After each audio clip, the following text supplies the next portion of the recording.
Where did I put it? For real though, like, I'm going crazy. Oh my god. I was looking for my pen. Lay off of me. It's been a long day.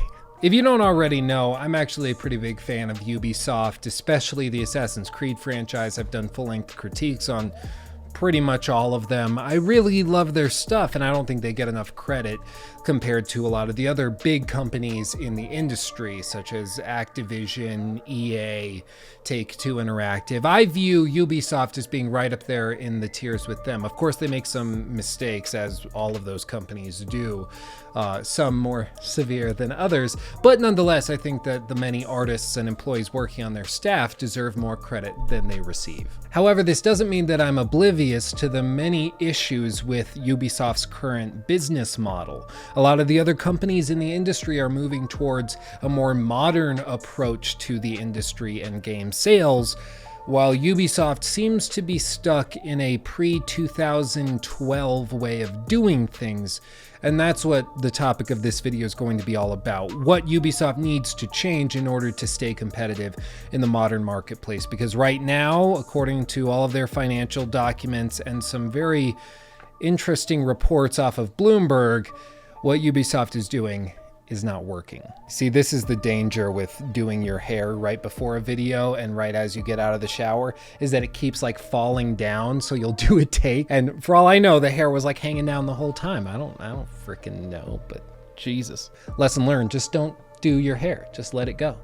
Let it go. But before we get into the meat of this video, I just want to quickly thank our sponsor, without whom this video would not be happening, and that is The Ridge. They make high quality wallets such as this one, RFID protected, titanium backed. This is the one that I use every single day of my life. And I even use their bag, I'm trying to grab it with one hand, every day when I go to classes, just so you know it's actually mine and I use it. I've got all my stuff in there, so I'm not just making this up. I don't recommend brands unless I actively use them every single day and can recommend them fully, and Ridge is one of those companies. If you want 10% off of your entire order, just go to ridge.com/Luke. You'll get a big discount on your order of 10%. You support me, you help them. It's a win-win for everybody. Again, ridge.com/Luke, and use promo code Luke at checkout to get 10% off. This is what I mean with the hair. It just goes everywhere.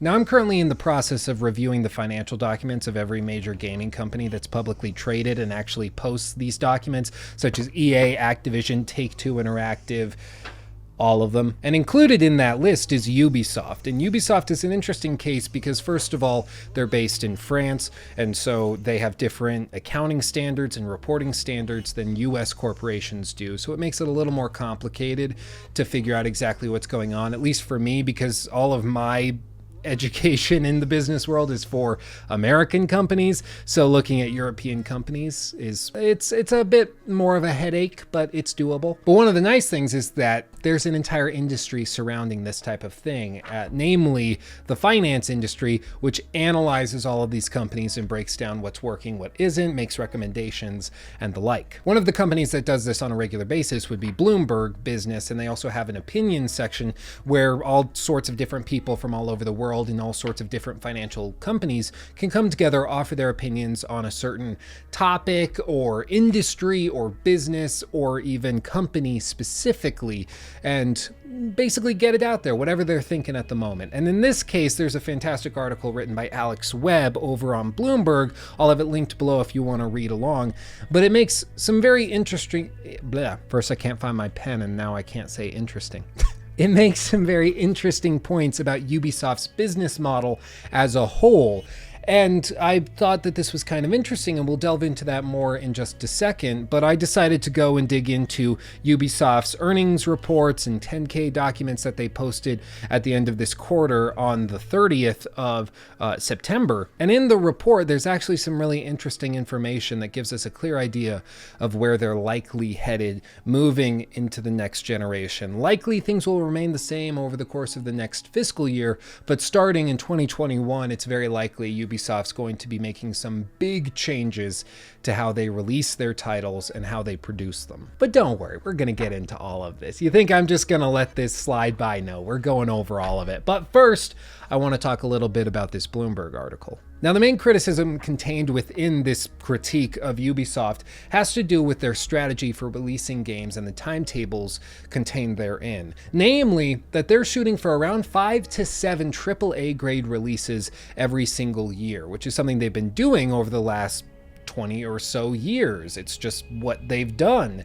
However, you'll notice every single other major game publisher has moved away from that model. Whether you look at Take-Two Interactive, Activision Blizzard for sure, they very rarely release new titles, or even a mega company such as EA, kind of the kings of the gaming industry, at least on Wall Street. And the most concerning element of all of this for investors looking at Ubisoft and evaluating their worth has to do with the number of employees Ubisoft has, their profit margins, and their overall profitability. Ubisoft, according to the latest census effectively that they put out, is working with 15,895 employees globally. And when you compare that to Activision Blizzard, who currently has 9,900 employees, there should be a massive profitability differential if you've got effectively 50% more employees than Activision Blizzard. You would expect there to be at least a 50% revenue increase or profitability increase. That's not the case with Ubisoft. They have a lot more employees and they make per employee far less money than EA, than Activision, and the only difference being Take-Two Interactive according to this chart. But there's a little caveat with this, specifically being that Take-Two Interactive's margins are currently being, quote, dragged lower by internal royalties representing 20% of revenue, largely profit sharing with the management of its Rockstar unit. Basically, the accounting just gets messy and it makes the numbers look smaller. But according to Bloomberg's analysts, Ubisoft's profitability is significantly lower than all of its US-based competition. Now, what does this effectively mean? Basically, it just means that Ubisoft has a lot of teams, a lot of developers working on a lot of different projects all at the same time, but that each one of those individual products don't stack up when compared directly to their competition. In other words, a game like Assassin's Creed Odyssey, which is Ubisoft's flagship title of 2018, that doesn't even stack up compared to a single game such as Red Dead Redemption 2 from Take-Two Interactive, a game that was the only release from Rockstar since 2013's Grand Theft Auto 5. And to put in perspective how well Red Dead Redemption 2 did compared to all of Ubisoft's titles, by May of 2019, Take-Two Interactive had sold 24 million copies of Red Dead Redemption 2, just 7 months after its release. That is a whole 5 million units more than all of Ubisoft's titles combined for the entire last fiscal year. Take-Two in a single game outperformed Ubisoft's entire catalog. Oh yeah, in 7 months compared to the full year. Now, of course, it's more complicated than that. There's a lot of recurring revenue in Ubisoft titles, there's mobile games, things like that. But just on a per unit basis, that's kind of ridiculous, and especially considering it's only the first 7 months, it's likely that Take-Two Interactive pocketed a full $60 or more on each and every single one of those sales. So the point of all of this is that Ubisoft's way of developing games has been focused on quantity over individual quality. And for a while that's worked pretty well, but it was perfectly encapsulated in the launch of Ghost Recon Breakpoint. For anybody who is somehow not aware, this game was received very, very poorly. At the time of recording, it's sitting at about a 58 on Metacritic. Across the board, it was panned for technical issues. It wasn't fun. It wasn't different enough from the previous title in the franchise. Just across the board, it was pushed out too soon, it wasn't ready for launch, and the quality was far too low. Now, the good and bad news for investors in Ubisoft is that Yves Guillemot, the CEO and one of the founders of Ubisoft, seems to admit this in all of their most recent reports, besides the regular corporate jargon that he kind of pads it with, They're aware that this game didn't work. They're aware that the quality was far too low. And according to an insider I spoke to who is very familiar with the inner workings of Ubisoft's corporate executive structure, it sounds as though there were some major shakeups, there were some firings and some new people brought in, major restructurings, moving people around as a result of Ghost Recon Breakpoint. It sounds as though management trusted a few other managers underneath them to get this project done and make it successful. They trusted that it was going to be good, and then they launched the title. It was horribly received, and it was a cash grab through and through. And as a result, the executives who trusted those middle managers, they snapped the finger, cracked the whip, and they decided to clean house effectively. All of those people that made those terrible decisions were demoted, welcome to leave, given a slap on the bottom, I don't know. But right after this, Ubisoft CEO Yves Guillemot came out and basically slashed all of their operating income and profitability metrics and expected earnings reports very, very significantly. For instance, quote, "It now, Ubisoft, expects adjusted operating income between 20 million and 50 million euros for the year." And that's cut down from an expectation of around 480 million euros in operating income. They slashed it from 480 down to as low as 20. That's not good. In addition to this, they delayed pretty much every single game that they had on the docket in the foreseeable future. They delayed Watch Dogs Legion, Gods and Monsters, and then also the upcoming Rainbow Six game. Right after this announcement was made, shares dropped by about 16%, and they're slowly climbing their way back out. You know, normally there's kind of a knee-jerk reaction to these types of things, but they're not fully recovered even yet at the time of the recording of this video. This seems as though it was a very drastic decision to delay everything, to cut all sorts of expectations, and get out ahead of what will inevitably be one of the worst years in Ubisoft's financial history. So the question has to be asked, what pushed Yves Guillemot and the management over at Ubisoft to make such a drastic decision, to delay every game, to slash projections, and seemingly admit defeat on Ghost Recon Breakpoint? What pushed them to do this? Is it some sort of matter of financial, dilly-dallying, or is there something more to it? Are they admitting that they made a mistake and trying to move forward? Well, that kind of brings me to the overall point of bringing up this article from Bloomberg, and that is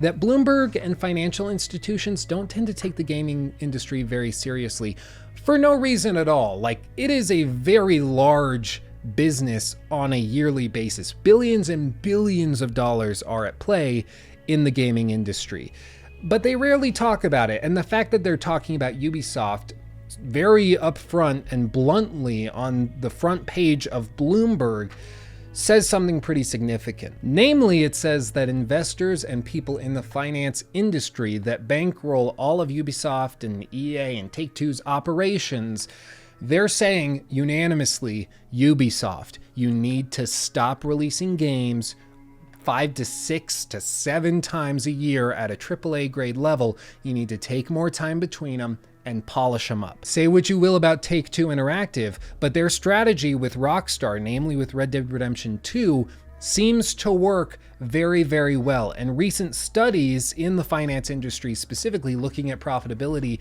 in these gaming companies, shows that most players are moving towards buying just a few games a year and really getting the most out of them, buying all of the DLC, cosmetic items, and the like, instead of buying 6 to 7 AAA grade games a year. This is also, of course, part of the reason that a lot of companies are moving towards a subscription model, because they're starting to see total units sold decrease because people are only buying a few games and playing the crap out of them. So they're increasing recurring payments, things like cosmetics and season passes, those types of things. And then they're also trying to push these new subscription models so that over the course of the year, if you pay $15 a month, you find yourself effectively buying multiple games that you wouldn't have bought otherwise in terms of actual dollars spent. But all of this stuff is just kind of speculation and opinion pieces. It's interesting, but there's not a lot that's concrete within it. So I decided to dig into Ubisoft's actual financial documents to find out whether or not they're actually practicing what they preach. And to be honest, most of the data that they've put out seems to support the idea that they're going to start moving towards a smaller release lineup in terms of total games launched, but really focusing on long-term support of those titles. So for instance, quote, Assassin's Creed Odyssey in the second quarter saw a further acceleration of the already very sharp increase delivered in the first quarter in terms of daily player engagement, PRI, and sell-through compared to Assassin's Creed Origins the previous fiscal year. And for those of you wondering what higher PRI quarter over quarter actually means, it's player recurring investment. So it's basically the money that somebody would put into a game after they initially bought it. So you buy the game for $60 and you buy a $5 cosmetic pack, and then you buy the season pass, and then you buy the next season pass if there's multiple seasons. Those are player recurring investments. Furthermore, Rainbow Six Siege, quote, recorded record high MAUs, which are monthly active users, and a higher total player recurring investment rate in quarter two of fiscal year 19 compared to fiscal year of 2018 in the same quarter. They also recorded over 50 million registered users, which is kind of insane. They also recorded really high player growth on PC, which is one of their most profitable sectors, which is very significant, apparently mainly being led by Uplay adoption and Uplay Plus or Premium, whatever their subscription service is called. Now, to avoid just ranting and raving about numbers for the rest of this video, I'll boil it down to a few key points. Their overall profitability in terms of margin on each dollar that they make in terms of what they get back as profit has actually increased year over year, despite the fact that Ghost Recon Breakpoint was such a disaster that they felt the need to put it on the cover of their annual, or in this case, quarterly report, that operating income has been greatly affected by impairment charges recorded for Ghost Recon Breakpoint.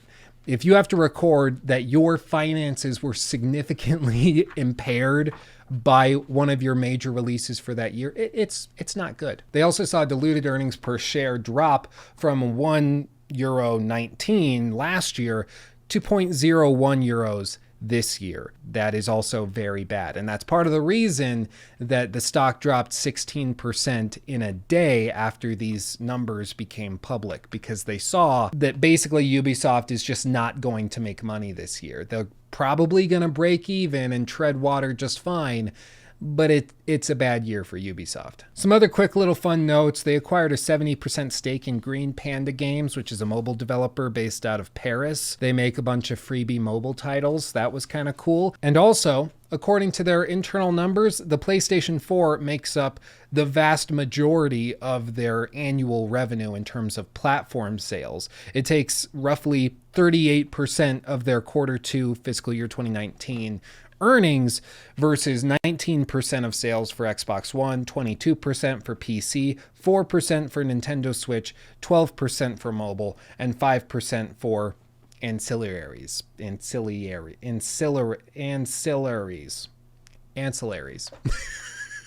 That's the thing. If you can't pronounce it, just keep throwing noises out of your mouth and eventually you'll stumble onto it. But this brings us to the future of Ubisoft, which is kind of an interesting and enigmatic topic, because for this year, they basically have Just Dance 2020,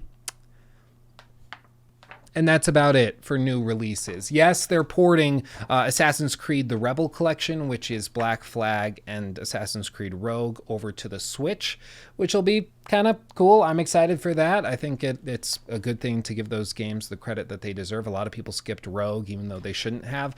It's a really solid game. But then they also have a big list of digital items that they're launching this year, such as Anno 1800 The Passage. They're bringing Assassin's Creed Odyssey to the Stadia. They're bringing Trials Rising to the Stadia. A bunch of other smaller expansion type things, but no big releases, because again, they pushed all of those into next year, namely fiscal year 2020. So effectively after April of 2020, which is a little bit of a ways away. But what does all of this mean for Ubisoft moving forward. Are they learning their lesson? Well, it seems to be the case. The fact that they're realizing record numbers, profitability increasing, and all of these positive key indicators, as they're called, from this new strategy, a strategy that's been adopted by EA, by Take-Two, by Activision Blizzard, to release fewer games on an annual basis, but to make sure that they are big, polished, and that they have a ton of content supporting them from the back end. That would seem to indicate that Ubisoft is going to take that hint, realize that that's the way that they need to move in order to be profitable in the modern marketplace, and they're going to start making changes to that. Now, obviously, they have a fairly large number of games releasing next year. Just from what we know, they've got at least 6 or 7 major AAA titles coming. In addition, they're probably going to bring out a new Assassin's Creed title that's going to be cross-platform between this generation and next generation, similar to what they did with Black Flag. And they'll probably also bring out another Just Dance title, because why not? But after all of those games release, they move into the next generation of games in 2021, which they're actively developing for. And that's something that's backed up in their financial statements, where we can actually see that their R&D budget has increased significantly even just this year compared to last year. Again, indicating that they're spending a lot of money developing new technologies for upcoming games, specifically for the next generation. So will they continue to do 6, 7, 8 games a year on a AAA grade? It's unlikely, to be perfectly honest. It's more likely that they're going to start to do a biannual release schedule for something like Assassin's Creed, and they'll start to do the same thing with all of their other major AAA titles. Because from what we've seen, Far Cry tends to stagnate when it's put on an annualized release schedule. It just does. 10 years ago, you could probably get away with it and it would have been fine. But current gamers are just not into that. They want more time between releases. They want bigger changes in individual titles, or else they get fatigued. And I think Ubisoft is starting to realize that. Activision, Take-Two, EA, all of those companies seem to have already realized it within these specific sectors. Of course, there's exceptions, like EA, of course, is going to continue doing annualized, EA Sports titles such as Madden and FIFA, because those customers, sports gamers, tend to be a different subset than gamers over here. They're just different, which is why you can monetize the crap out of FIFA, but if you try that same stuff in Battlefront, it goes really badly. They're basically different markets. But besides that, it seems as though all of the major companies, specifically in the US, have realized that this is a trend that's developing and that they need to get out ahead of it and focus on individual, highly polished, highly differentiated releases and support those strongly, as opposed to just pushing out new games every year with a 2 or a 3 slapped next to the main title. I think the evidence supports that Ubisoft is going to be heading that way, which is why I actually think that Ubisoft is probably pretty undervalued at the moment as a stock, at least if you're looking long term. I think they've got nowhere to go but up, and I think that the steps they're taking are in defense of the long-term improvement of Ubisoft as a company, which is why I'm pretty excited for what they have coming. Again, it's really easy for YouTubers just to criticize for the sake of criticizing. It does get more clicks, I can say, as somebody who works daily to try to get more clicks, because that's my job, is to get you guys to want to watch my videos. I can say negativity really sells and it's easy, but I think it's important to praise companies when they do something good, when they're making progress or active steps to correct previous mistakes. Otherwise, our criticisms don't mean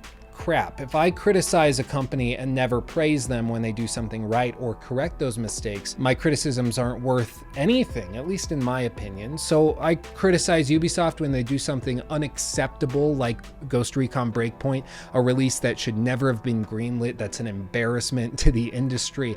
I could go on, but when they make active steps to delay all of the other games to make sure that that doesn't happen again, I think that's worthy of praise. I mean, can you imagine if other companies did that? Like, say, for instance, there's a company that has a really terrible launch and then they announce publicly that they're going to be delaying all future titles to make sure that quality improves. They're going to take time to rediscover their artistic visions for those titles, that they're going to focus on quality over quantity moving forward, and then they actually take financial steps to back that up.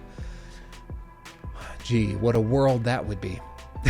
but my voice is starting to go. That's always a good indicator that this video is getting too long. Thank you all of you who stayed this long to the end of the video. You are a scholar and a saint. If you want to sign up for a weekly giveaway where I'll be giving out game codes, merch, stickers, and all sorts of stuff for free, all you got to do is head over to lukestevens.net, sign up for the mailing list, and you'll be entered to win every single week. This week's winner is, I'll put it here.